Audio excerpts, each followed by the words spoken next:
اور ایک چیز یاد رکھنی چاہیے کہ جو مال اللہ تعالیٰ نے ہم کو دیا ہے یہ اللہ نے ہم کو دیا ہے.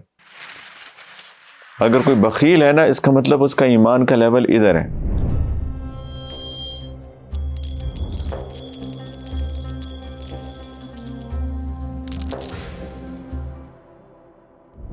اچھا ایک بات میں بتانا چاہ رہا ہوں کہ چیریٹی کا مطلب ہوتا ہے کہ اللہ کے لیے مال خرچ کرنا. یہ ہوتی ہے چیریٹی. اللہ تعالیٰ کے لیے کوئی بھی اگر مال خرچ کرتا ہے تو وہ اس کو چیریٹی کہتے ہیں. یہ جو زکوٰۃ ہے نا یہ فرض چیریٹی ہے. زکوٰۃ فرض چیریٹی ہے. اس کو تو خرچ کرنا ہی کرنا ہے اور اس کی ہم پوری انشاءاللہ تعالیٰ ورک شاپ میں پڑھیں گے کہ فرض اس زکوٰۃ کو کیسے کیلکولیٹ کرنا ہے اور کیسے اس کو ڈسپرس کرنا ہے, کس طرح اس کو اسپریڈ آؤٹ کرنا ہے, کس طرح اس کو خرچ کرنا ہے. لیکن اس کے علاوہ بھی جو بھی اللہ کے راستے میں خرچ کیا جائے اس کو چیریٹی کہتے ہیں. کچھ چیریٹی واجب ہوتی ہے جیسے صدقۃ الفطر ہے. عید الفطر کے دن آپ جو غریبوں کو دیتے ہیں وہ واجب چیریٹی ہے. اس کے علاوہ کچھ پھر نفل چیریٹیز ہوتی ہیں, آپ کی مرضی ہے دیں آپ کی مرضی ہے نہ دیں, لیکن اس میں بھی شدید ریکمنڈیشن ہے کہ دیں. اور اس کے لیے بہت فضائل آئے ہیں, بہت سارے ورچوز حدیث میں قرآن میں آئے ہیں. نبی کریم علیہ الصلوۃ والسلام نے فرمایا فار ایگزامپل کہ اپنے آپ کو جہنم کی آگ سے بچاؤ, ایون تم ایک کھجور کا ٹکڑا ہی کیوں نہ دو,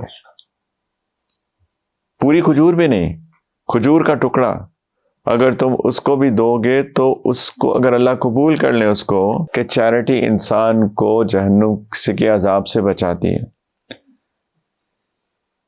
بہت سارے فضائل ہیں چیریٹی کے. ایک حدیث مبارکہ میں آتا ہے کہ چیریٹی اللہ تعالیٰ کے غصے کو دور کرتی ہے اور بری موت سے بچاتی ہے انسان کو.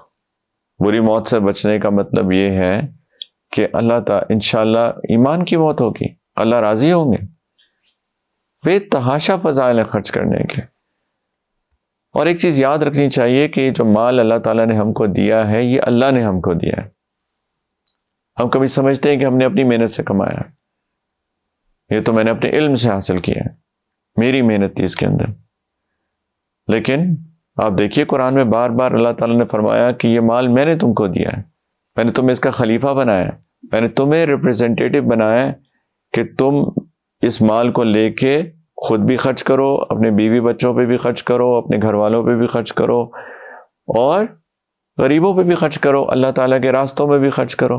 تو ہم ریپریزنٹیٹیوز ہیں, اللہ تعالیٰ کے خلیفہ ہیں اس مال کو خرچ کرنے میں. اللہ نے ہمیں بلا استحقاق دیا, یعنی ہم ڈیزرو تو نہیں کرتے تھے, لیکن اللہ نے کچھ کو دیا. کیا ڈیزرو کرتے تھے, کیا چیز ان کے پاس اسپیشل تھی؟ 3 آنکھیں تو نہیں تھیں, 3 کان بھی نہیں تھے, 2 ناک بھی نہیں تھے. کیا چیز ڈیفرنٹ تھی کہ اللہ نے کسی کو مال دیا اور کسی کو نہیں دیا؟ تو یہ اللہ نے مال دیا ہے. الف لام میم ذالک الکتاب لا ریب فیہ ھدی للمتقین. آگے الذین یؤمنون بالغیب ویقیمون الصلاۃ ومما رزقناہم ینفقون. جو مال جو رزق ہم نے ان کو دیا ہے یہ اس میں سے خرچ کرتے ہیں. اللہ تعالیٰ نے تقوی والوں کی نشانیاں بتائی نا, جو نماز قائم کرتے ہیں, ایمان بالغیب ہوتا ہے, اور جو رزق ہم نے ان کو عطا کیا ہے یہ اس میں سے خرچ کرتے ہیں. بار بار اللہ تعالیٰ یاد کراتے ہیں اس بات کو.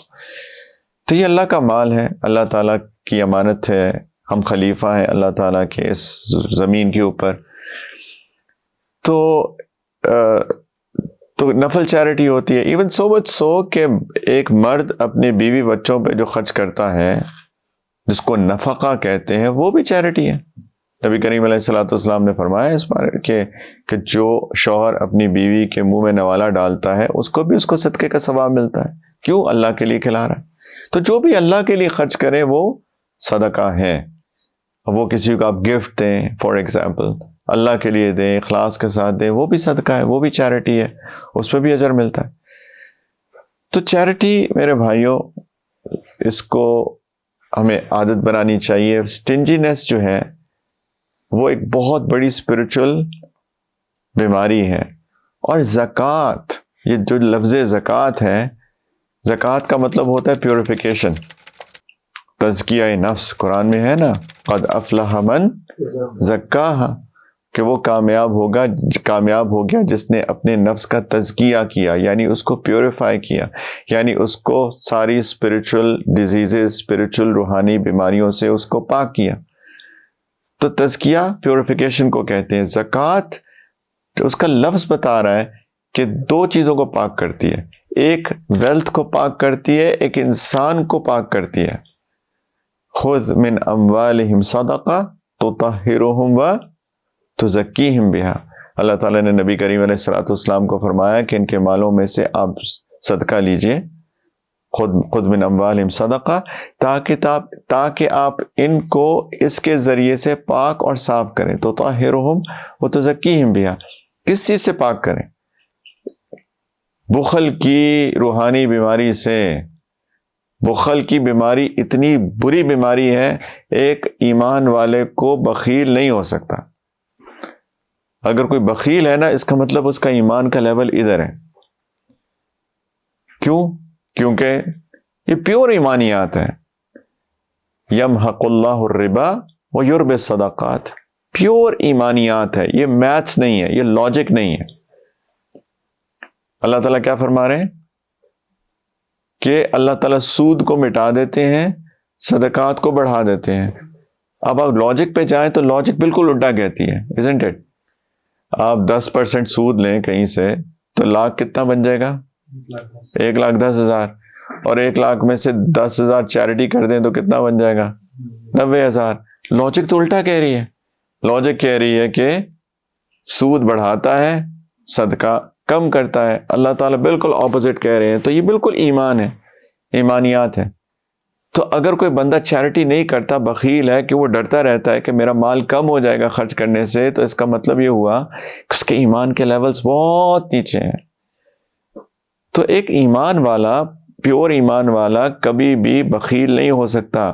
تو زکوٰۃ فرض کر دی کہ اتنا تو نکالنا ہی نکالنا ہے، اور اس کا آٹومیٹک فائدہ یہ ہوتا ہے کہ انسان کے اندر بخل کی بیماری دور ہو جاتی ہے اور انسان کے ایمان کے لیولز بڑھ جاتے ہیں۔ تو یہ بہت اہم چیز ہے زکوٰۃ۔ ہمارے جتنے بھی پلرز ہیں اس میں نماز بھی اور زکوٰۃ بھی۔ اب دیکھیں قرآن میں اکثر جگہ نماز کے ساتھ زکوٰۃ کا ذکر ہے۔ اقیموا الصلاۃ وآتوا الزکاۃ، نماز قائم کرو اور زکوٰۃ دو۔ تو پیوریفائی کرتی ہے۔ شرعی ڈیفینیشن جو زکوٰۃ کی ہے وہ یہ ہے کہ the transfer of ownership of a portion of wealth specified by اللہ تعالیٰ to a particular person with its intention، کہ اپنے مال کا کچھ حصہ، جس کے بارے میں ہم بات کریں گے کتنا حصہ، جو کہ اللہ تعالیٰ نے مقرر کیا ہے، وہ ایک خاص بندے کو دے دیں، لیکن زکوٰۃ کی نیت سے دیں، جس کو زکوٰۃ کہتے ہیں۔